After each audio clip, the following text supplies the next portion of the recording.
Hi മക്കളെ, നമസ്കാരം. 8ാം ക്ലാസ്സിലെ മലയാളം പരീക്ഷയ്ക്ക് ചോദിക്കാൻ സാധ്യതയുള്ള നിങ്ങൾ നോക്കിയിരുന്ന ആ ചോദ്യങ്ങളാണ് നിങ്ങളെ പരിചയപ്പെടുത്താൻ വന്നിരിക്കുന്നത്. പരീക്ഷയ്ക്ക് ചോദിക്കാൻ സാധ്യതയുള്ള ആ ചോദ്യങ്ങൾ. അതിനു മുന്നോടിയായി സാർ ഒരു കാര്യം പറയട്ടെ. ക്രിസ്മസ് പരീക്ഷയ്ക്ക് ശേഷം നമ്മളെ സ്കൂളുകളിൽ എടുത്തിട്ടുള്ള പാഠഭാഗങ്ങളെ കൂടുതൽ പ്രാധാന്യം കൊടുത്ത് എന്ത് ചെയ്യുക, മക്കൾ പഠിക്കുക. ആ മേഖലയിൽ നിന്നാണ് കൂടുതൽ ചോദ്യങ്ങൾ വരാനുള്ള സാധ്യത. നമ്മൾ ആദ്യ പാഠഭാഗങ്ങൾക്ക് കൂടുതൽ പ്രയോറിറ്റി കൊടുക്കുമ്പോൾ അവസാന പാഠഭാഗങ്ങളുടെ പരിഗണന എന്ത് ചെയ്യരുത്, വിട്ടുപോകരുത്. അതുകൊണ്ട് അവസാനത്തിൽ നിന്ന് എന്ത് ചെയ്യുക, നിങ്ങൾ പഠിച്ചു തുടങ്ങുക. അവിടെ ആവട്ടെ നിങ്ങൾ കൂടുതൽ ശ്രദ്ധ കേന്ദ്രീകരിക്കുന്ന ഭാഗം എന്ന് ഒന്നുകൂടി സൂചിപ്പിച്ചുകൊണ്ട് പരീക്ഷയ്ക്ക് ചോദിക്കാൻ സാധ്യതയുള്ള ആ ചോദ്യങ്ങളിലേക്ക് പ്രവേശിക്കുന്നു. ചുവടെ കൊടുത്ത വരികൾ വിശകലനം ചെയ്യുക. 1000 മണിയുടെ നാവ് ഒത്തിയിടാമൊറ്റ വായിലെ നാവാർക്കാനും കെട്ടുവാൻ കഴിയുമോ?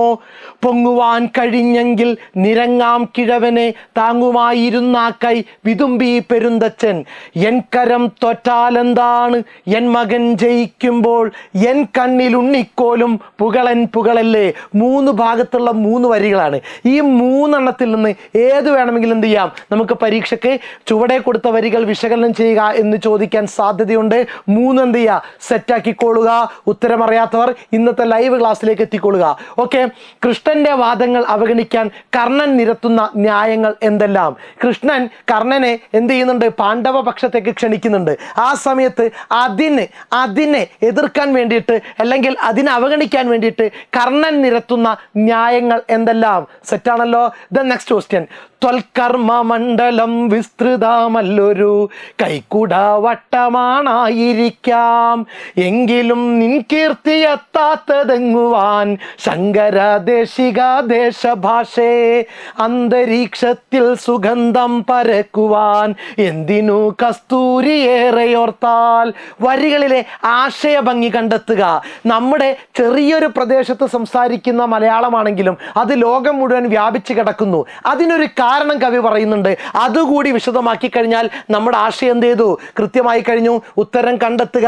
സെറ്റാക്കിയ ഉത്തരം ശരിയാണോ എന്നറിയാൻ രാത്രിയിലെ ലൈവ് ക്ലാസ്സിലേക്ക് എത്തിച്ചേരുക. കവി അമ്മയെ തിരയുന്നത് എവിടെയെല്ലാമാണ്? ആരാണ് ആ അമ്മ? കവിത വിശകലനം ചെയ്ത് എഴുതുക. കവി അമ്മയെ തിരയുന്നത് എവിടെയെല്ലാമാണ്, ആരാണ് ആ അമ്മ? കവിത വിശകലനം ചെയ്ത് എഴുതുക. സാഹിത്യ പരിഷത്ത് സമ്മേളനത്തിൽ പങ്കെടുക്കാനെത്തിയ കവികളെ പാഠഭാഗത്ത് എങ്ങനെയൊക്കെയാണ് അവതരിപ്പിച്ചിരിക്കുന്നത്? സാഹിത്യ പരിഷത്ത് സമ്മേളനത്തിൽ പങ്കെടുക്കാനെത്തിയ കവികളെ പാഠഭാഗത്ത് എങ്ങനെയൊക്കെ അവതരിപ്പിച്ചിരിക്കുന്നു? ആശാൻ കിരീടം തൊട്ട് വന്ദിച്ചു, നമസ്കരിച്ചു. എന്തുകൊണ്ടോ കണ്ണു നിറഞ്ഞു. ആശാന്റെ കണ്ണ് നിറഞ്ഞതിന് കാരണം എന്താവാം? ആശാൻ കിരീടം തൊട്ട് വന്ദിച്ചു, നമസ്കരിച്ചു. എന്തുകൊണ്ടോ കണ്ണു നിറഞ്ഞു. ആശാന്റെ കണ്ണു നിറഞ്ഞത് എന്തുകൊണ്ടാവാം? അതിനുള്ള കാരണം എന്താവാം? ഉത്തരം എന്ത് ചെയ്യുക, നമ്മുടെ ലൈവ് ക്ലാസ്സിനകത്ത് പറയുന്നതാണ്. അപ്പോൾ ഉത്തരം നിങ്ങൾ എന്ത് ചെയ്യുക, കണ്ടെത്തി സെറ്റാക്കിക്കൊള്ളുക. കൊടിയ ദുരന്തങ്ങൾക്കിടയിലും മഹത്തായ എന്തെല്ലാം ജീവിത പാഠങ്ങളാണ് പ്രളയം നമുക്ക് പകർന്നു നൽകിയത്? കൊടിയ ദുരന്തങ്ങൾക്കിടയിലും മഹത്തായ എന്തെല്ലാം ജീവിത പാഠങ്ങളാണ് പ്രളയം നമുക്ക് പകർന്നു നൽകിയത്? സെറ്റാണല്ലോ. ചോദ്യം നോക്കുക, ഉത്തരം ക്ലിയർ ആക്കി വെച്ചേക്കുക. ഏതെന്നറിഞ്ഞാൽ മറ്റെല്ലാം അറിയാമാ, വേദം വിശപ്പെന്നറിഞ്ഞുകൊണ്ടാൽ പൈക്കുന്ന പള്ളക്കിര തേടി വാടുന്ന പാവത്തിൽ കാണാം പടച്ചവനെ. ഏതൊന്നറിഞ്ഞാൽ മറ്റെല്ലാം അറിയാമാ, വേദം വിശപ്പെന്നറിഞ്ഞുകൊണ്ടാൽ പൈക്കുന്ന പള്ളക്കിര തേടി വാടുന്ന പാവത്തിൽ കാണാം പടച്ചവനെ. ഈ വരികളിലെ ആശയം എന്തായിരുന്നു? എന്താണ് ആ ഉമ്മയുടെ വേദം? ആ വേദത്തിന്റെ അടിസ്ഥാനം എന്തായിരുന്നു? ദൈവത്തെ, പടച്ചവനെ കാണാൻ നമ്മൾ എവിടേക്ക് നോക്കണം എന്ന സന്ദേശം മുഴുവൻ ഉൾപ്പെടുന്ന ആ ഉത്തരം സെറ്റാക്കി വെച്ചോളുക. പരീക്ഷയ്ക്ക് റെഡി ആയിക്കൊള്ളുക.